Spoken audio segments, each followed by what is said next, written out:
Rappel sur les rapports du triangle trigonométrique.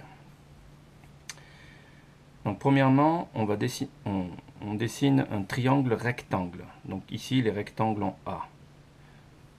Le côté, l'hypoténuse, on l'appelle AC. Donc AC, c'est l'hypoténuse, c'est le côté le plus long. Ensuite, on a AB. Comme on a défini l'angle phi ici, phi, AB est adjacent à phi. Donc c'est toujours par rapport à phi. Donc AB, c'est le côté adjacent par rapport à l'angle phi.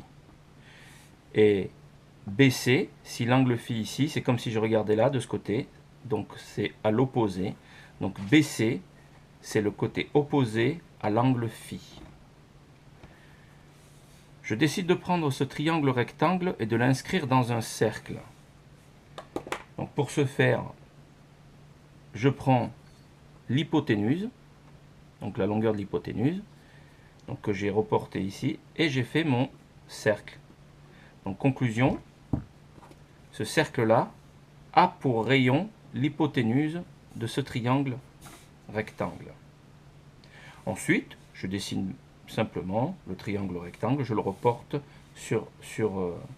dans le cercle.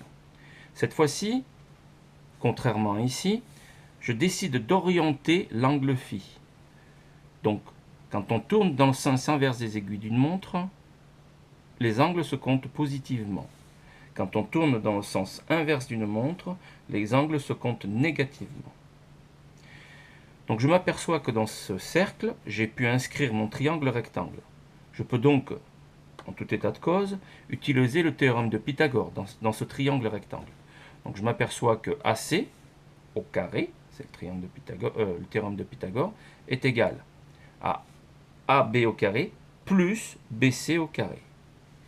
Donc ici, ça ne marche que si on met des carrés. Supposons que je décide de faire un triangle comme ça. C'est exactement le même. On a 4, 3 et 5. Donc ici. Donc ce côté-là, il fait 4, ce côté-là, il fait 3, et ce côté-là, il fait 5. Donc je ne peux pas dire que 4 plus 3 égale 5. C'est n'importe quoi, ça ne marche pas. Par contre, si je prends le carré de 4, donc 4 au carré plus 3 au carré, c'est égal à 5 au carré. On va voir si c'est vrai. Donc 4 au carré, ça me fait 16, plus 3 au carré, ça me fait 9. 5 au carré, ça fait bien 25. 16 plus 9, ça fait 25. Donc voilà. Donc le théorème de Pythagore, il additionne pas linéairement, il additionne bien les carrés des côtés. Donc ici, pour rappel, l'hypoténuse, c'est la somme des carrés des deux autres côtés. Donc,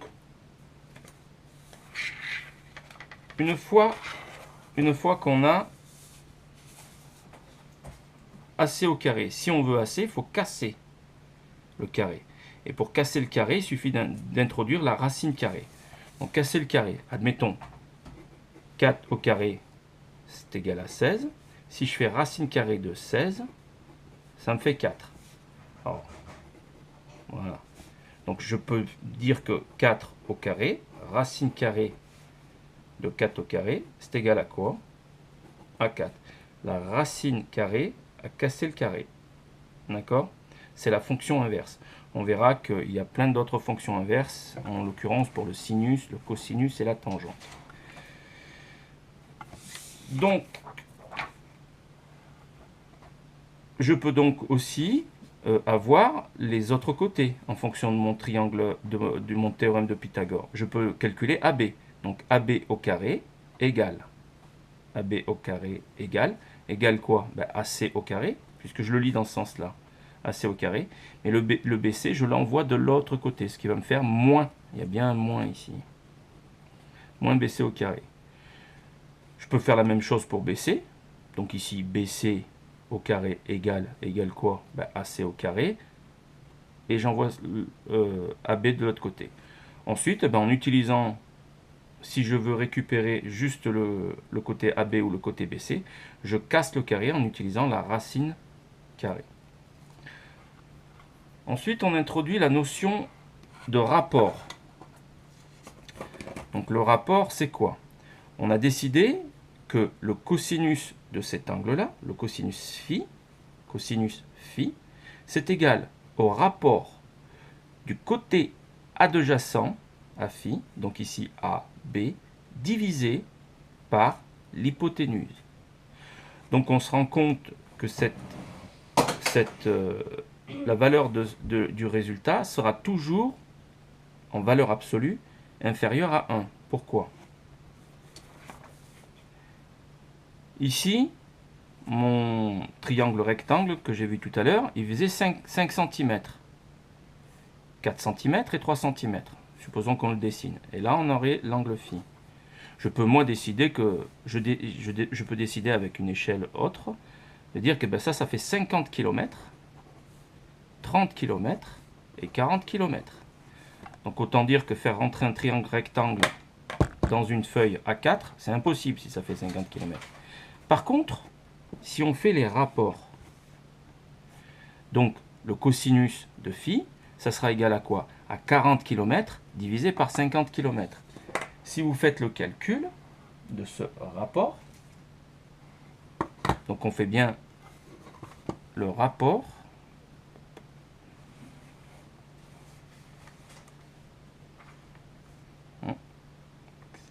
voilà.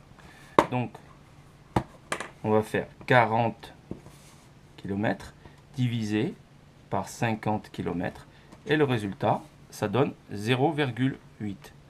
Donc 0,8,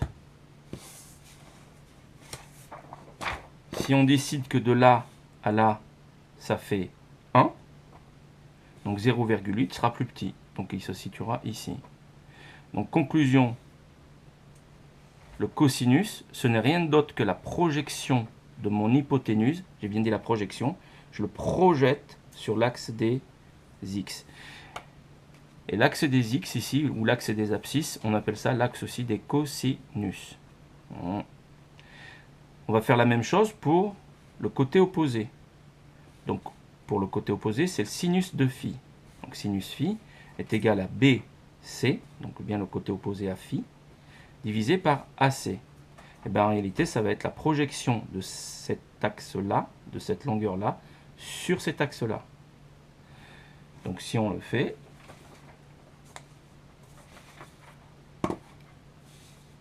donc on avait dit 30 km, 30 km divisé par 50 km, donc 30 divisé par 50,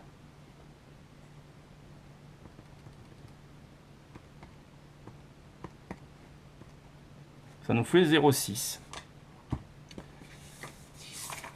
Donc ici, la projection ici, on aurait 0,6. Donc de là à là, on a 1, donc 0,6, ça tombe ici. Maintenant, si on veut mettre une échelle sur cet axe-là, on a 1, 2, 3, 4, 5 carreaux. On va dire que chaque petit carreau ici fait 0,1. Donc 0,1, 0,2, 0,3, 0,4, 0,5, 0,6, 0,7, 0,8. C'est ce qu'on avait trouvé tout à l'heure. Donc là, on avait trouvé 0,6. Donc on va voir 0,1, 0,2, 0,3, 0,4, 0,5, 0,6. Donc c'est bien la projection. Conclusion, quelles que soient les dimensions du triangle, on pourra toujours le faire rentrer sur une feuille. Dernière ligne trigonométrique, c'est la tangente. Donc la tangente, elle s'écrit de deux manières. TAN, donc là c'est la nouvelle norme, mais de temps à autre sur certains ouvrages vous verrez TG, qui veut dire aussi tangente. Mais c'est toujours la tangente d'un angle. Donc tangente phi, la définition de la tangente phi, c'est le rapport du côté opposé sur le côté adjacent. Où habite la tangente? Eh bien, en réalité, elle habite ici.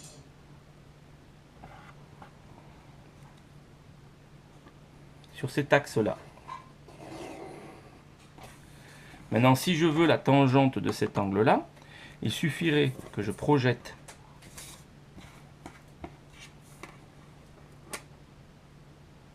ici. Et voilà. ça c'est l'axe des tangentes. Donc pareil, ici il y aura le 0, donc de 0 à l'infini, de 0 à moins l'infini. D'accord? Donc une tangente, elle peut varier de moins l'infini à plus l'infini. Par contre, le cosinus, celui, il n'a pas le choix. Il peut varier de 0 à 1 s'il est dans cette partie du demi-cercle. S'il est dans l'autre partie du demi-cercle, il va varier de 0 à moins 1. Pareil pour le sinus. Pour le sinus, si le point, ici par exemple le point C, si le point C est sur cette partie du demi-cercle, il va varier de 0 à 1. Mais si le point C il est sur cette partie du demi-cercle, il va varier de 0 à moins 1. Conclusion, le cosinus, il est limité. Le cosinus de n'importe quel angle sera toujours situé entre moins 1 et 1.